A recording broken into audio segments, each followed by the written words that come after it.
Hello students, warm welcome to English classes with Sheetal Sharma.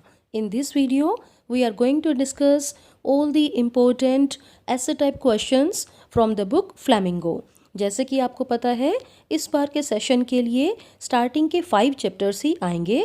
तो चलिए देखते हैं इन सभी 5 चैप्टर्स के सभी इम्पोर्टेंट ऐसे टाइप क्वेश्चंस। सबसे पहला चैप्टर है द लास्ट लेसन।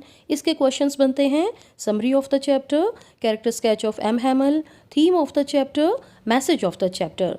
अब देखिए चारों क्वेश्चंस के लिए हम एक ही आंसर दे सकते हैं।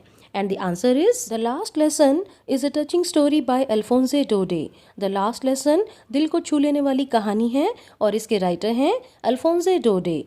It is set in the days of Franco-Persian War when teaching of French was banned by the Persians. इस कहानी की सेटिंग है फ्रेंको-पर्शियन वॉर जिसमें फ्रांस की हार हुई थी और इसी के चलते अल्सेस और लॉरेन में फ्रांसीसी भाषा के पढ़ाए जाने पर बैन लग गया था।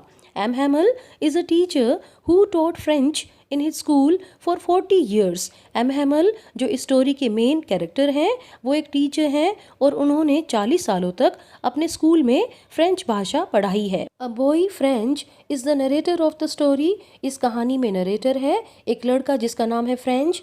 One day he was late for school. On his way to school he saw a big crowd in front of the bulletin board. एक दिन वो स्कूल के लिए लेट हो गया था और जब वो स्कूल जा रहा था तो उसने रास्ते में देखा कि बुलेटिन बोर्ड के सामने बहुत ही बड़ी भीड़ खड़ी थी। He wanted to enter the school unnoticed. वो स्कूल में जाना तो चाहता था लेकिन कैसे कि कोई उसको नोटिस ना करे।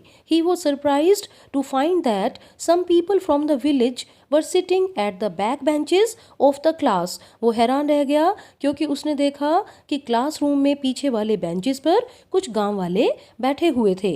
M. Hamel told all his students that it was their last lesson in French. M. Hamel ने बताया सभी स्टूडेंट्स को कि ये उनका फ्रेंच भाषा का आखिरी लेसन है। क्यों? कारण क्या था? An order had come that only German would be taught there. एक ऑर्डर आ गया था कि अल्सेस और लॉरेन में केवल जर्मन भाषा ही पढ़ाई जाएगी। He said that French language was the most beautiful language. अब टीचर ने ये कहा कि फ्रांसीसी भाषा दुनिया की सबसे ज़्यादा सुंदर भाषा है। He urged his students to protect this language. उन्होंने अपने स्टूडेंट्स को समझाया कि वे इस भाषा की रक्षा करें, उसको प्रोटेक्ट करें। In the end, he took a piece of chalk and wrote on the blackboard, "Long live France." अंत में उन्होंने एक चौक का पीस उठाया और ब्लैक बोर्ड पर लिखा "Long live France." Thus, M. Hamel comes out as a dedicated teacher and true patriot. इसलिए हम कह सकते हैं कि M. Hamel बहुत ही डेडिकेटेड सिंसियर टीचर थे और एक सच्चे देशभक्त भी थे। The story deals with the theme of language imposition and language loyalty. ये कहानी दिखाती है कि कैसे एक भाषा किसी दूसरे देश पर थोप दी जाती है और कैसे उस देश में रहने वाले कुछ लोग अपनी लैंग्वेज के लिए वफादारी भी रखते हैं। It shows that language can be a powerful tool to bind a community together. भाषा एक पावरफुल टूल है जिससे पूरी कम्युनिटी को इकट्ठे बांध कर रखा जा सकता है। नेक्स्ट चैप्टर है lost spring stories of stolen childhood और इस चैप्टर के इंपॉर्टेंट क्वेश्चंस बनते हैं theme, title, message, summary of the chapter और साहिब और मुकेश के कैरेक्टर स्केच। तो देखिए इन सभी क्वेश्चंस के आंसर एक ही हैं। Lost spring describes 2 stories of stolen childhood. इस चैप्टर में वर्णन किया गया है 2 कहानियों का। कौन सी कहानियाँ? ऐसे बच्चों की कहानी जिनका बचपन चोरी हो गया था। Childhood is the spring of life. बचपन जिंदगी का स्प्रिंग सीजन होता है। But unfortunate children like Saheb and Mukesh are unable to enjoy this festival of life. लेकिन दुर्भाग्यशाली बच्चे जैसे कि साहिब और मुकेश जैसे बच्चे वो अपनी ज़िंदगी के इस फेस्टिवल को इंजॉय नहीं कर पाते हैं। The first part depicts the miserable condition of rag pickers living in Seemapuri. इस चैप्टर के फर्स्ट पार्ट में दिखाया गया है सीमापुरी में रहने वाले रैग पिकर्स की मिजरेबल कंडीशन को। They live in structures of mud. They have no source to fulfill their basic needs. उन लोगों के पास अपनी बेसिक नीड्स को पूरा करने का कोई भी सोर्स नहीं है। A boy named Sahib comes to probe the garbage heaps in the author's neighborhood. Sahib नाम का एक लड़का राइटर के नेबरहुड में आता है कूड़ा बीनने के लिए. The garbage is a thing wrapped in wonder for him, but it is a means of survival for his elders. ये कूड़ा करकट बच्चों के लिए तो एक वंडरफुल थिंग है, लेकिन बड़े बूढ़ों के लिए जिंदा रहने का एक तौर तरीका, एक साधन है. Later, Sahib gets work in a tea stall, but he is not happy as he has lost his carefree look. बाद में साहिब को टी स्टॉल में काम मिल जाता है, लेकिन वो बिल्कुल भी खुश नहीं होता क्योंकि वो अपनी मस्ती को खो देता है, अपने केयरफ्री लुक को खो चुका होता है. In the second part, the writer tells us about the city of Firozabad. Second part में हम देखते हैं राइटर बताती हैं फिरोज़ाबाद के बारे में. It is famous for bangle making. Firozabad famous है बैंगल मेकिंग के लिए. About 20,000 children work in the dark cells without air and light. और वहाँ पर लगभग 20,000 बच्चे डार्क सेल्स में काम करते हैं जहाँ पर बिल्कुल भी हवा नहीं है, लाइट नहीं है. So they lose their eyesight very soon. इसीलिए सारे बच्चे अपनी आई साइट भी बहुत ही जल्दी खो देते हैं. The writer comes across Mukesh who wants to become a motor mechanic. He wants to leave the work of bangle making. Writer को मिलता है मुकेश जो मोटर मैकेनिक बनना चाहता है और जो बैंगल मेकिंग के काम को छोड़ देना चाहता है. In his dark story, the writer finds glimpses of hope. उसकी डार्क स्टोरी में राइटर को आशा, उम्मीद की कुछ किरणें दिखाई देती हैं. Thus the story highlights the plight of unfortunate children like Sahib and Mukesh. इस तरीके से स्टोरी हाईलाइट करती है साहिब और मुकेश जैसे अनफॉर्चुनेट बच्चों की मिजरेबल कंडीशन को. The message of the story is that we should fight against the serious problem of child labor. Next chapter है डीप वाटर और इसके राइटर हैं विलियम डगलस. इसके इम्पोर्टेंट ऐसे टाइप क्वेश्चन बनते हैं summary and theme of the chapter and how was the writer able to overcome his fear of water. Writer अपने fear of water को कैसे ओवरकम कर पाते हैं. And the answer is the chapter Deep Water presents an account of how the writer overcame his fear of water with courage and determination. इस chapter में दिखाया गया है कि कैसे राइटर अपने पानी वाले डर को अपने साहस से और दृढ़ इच्छा से काबू करते हैं, कंट्रोल करते हैं. When the writer was only 3 or 4 years old, his father took him to a beach in California. जब राइटर 3 या 4 साल के थे तो उनके फादर उनको कैलिफोर्निया की एक बीच पर लेकर गए. He along with his father stood in the waves. वो अपने फादर के साथ लहरों में खड़े थे. But then the strong waves came and knocked him down. तभी बहुत ही स्ट्रॉन्ग लहरें आई और उन्होंने राइटर को गिरा दिया. The waves created a fear in his mind. इन लहरों ने राइटर के मन में एक डर बिठा दिया. Later he decided to learn to swim at YMCA pool. और जब राइटर थोड़े बड़े हुए तो उन्होंने डिसाइड किया कि वो YMCA पूल में स्विमिंग सीखेंगे. One day he was sitting on the side of the pool. एक दिन वो पूल में एक साइड तरफ बैठे थे. Just then a big boy came and threw him into the pool. तभी एक बड़ा सा लड़का आया और उसने राइटर को पूल में गिरा दिया.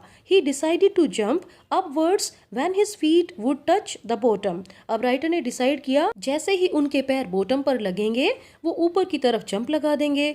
But he failed. He went down and down. He thought that he was going to die. लेकिन राइटर के सारे एफर्ट्स फेल हो गए. उन्हें ये लगा कि वो मरने ही वाले हैं. However, some people saved him.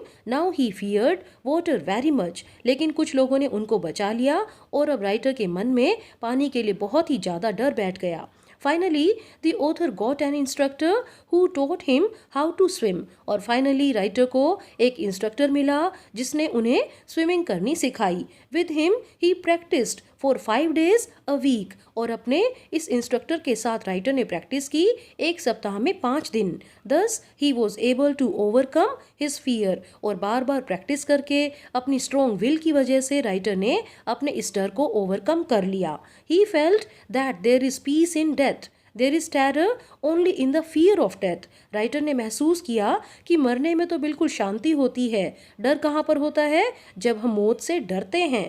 Thus, the lesson conveys a message that all we have to fear is fear itself. तो इस लेसन का मैसेज ये है कि हमें डर से ही डरना चाहिए। नेक्स्ट चैप्टर है द रैट ट्रैप और इसकी राइटर हैं सेल्मा लेगरलॉफ। और क्वेश्चंस हैं how can you say that the story is both entertaining and philosophical.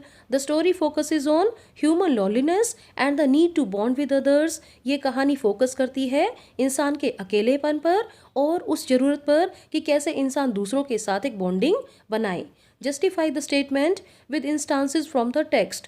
Next है justify the title of the story. और नेक्स्ट है attempt a character sketch of the peddler. और सबका answer है एक ही।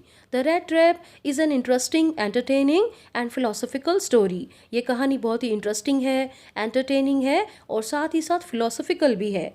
It is about a beggar and petty thief who goes about making rat traps of wires. ये कहानी एक चोर के बारे में है, छोटे मोटे चोर और भिखारी के बारे में जो इधर उधर घूमता है और वायर से बने हुए रेड ट्रैप्स बेचता है। But he is unable to make both ends meet. लेकिन वो अपनी लाइफ में आजीविका का साधन नहीं है उसके पास। He feels that the world has never been kind to him. उसे महसूस होता है कि ये दुनिया उसके लिए कभी भी दयालु नहीं रही। The whole world with its riches and comforts appears a rat trap to him. ये सारी दुनिया, इसमें जो भी कम्फर्ट्स हैं, ये इसके साथ उसको एक रैट ट्रैप जैसी लगती है। He himself becomes a victim to the rat trap of the world when he steals the crofter's money. और वो खुद ही इस वर्ल्ड के रैट ट्रैप का शिकार बन जाता है जब वो क्रॉफ्टर के पैसे चुराता है। After theft he seeks shelter in an old iron mill. चोरी के बाद वो शेल्टर लेता है एक पुरानी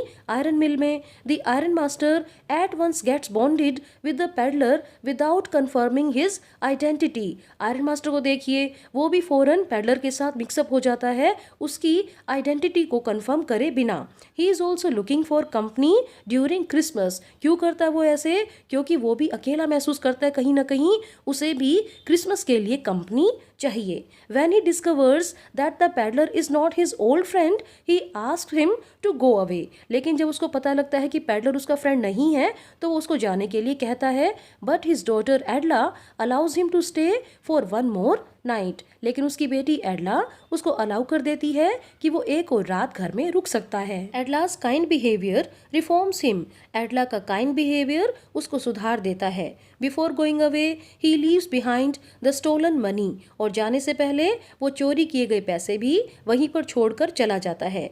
ही also leaves a rat trap as a gift for Edla. और वो एक रैट ट्रैप भी एडला के लिए गिफ्ट के तौर पर छोड़ के जाता है। Thus the theme of the story is that the essential goodness in a human being can be awakened through love and understanding. हर इंसान के अंदर अच्छाई होती है और उसको प्यार और अंडरस्टैंडिंग से जगाया जा सकता है। And now comes the last chapter, Indigo. इसके राइटर हैं लुई फिशर। और इसके क्वेश्चंस हैं summary of the chapter and how did the Champaran episode prove a turning point in the life of Gandhi. And the answer is Indigo is an interesting chapter about Mahatma Gandhi's struggle for the poor peasants of Champaran.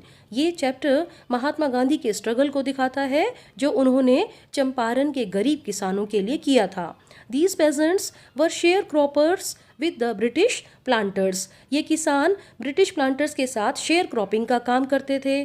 By an ancient agreement, they had to produce indigo on 15% of the land and surrender it as rent to the land owners. और इस agreement के अनुसार उनको अपनी 15% जमीन पर Indigo उगाना था और बाद में सारी फसल को किराए के रूप में लैंड ओनर्स को दे देना था। इन 1917 it was known that Germany had developed synthetic indigo. 1917 में ये पता लगा कि जर्मनी ने कृत्रिम इंडिगो बना लिया था।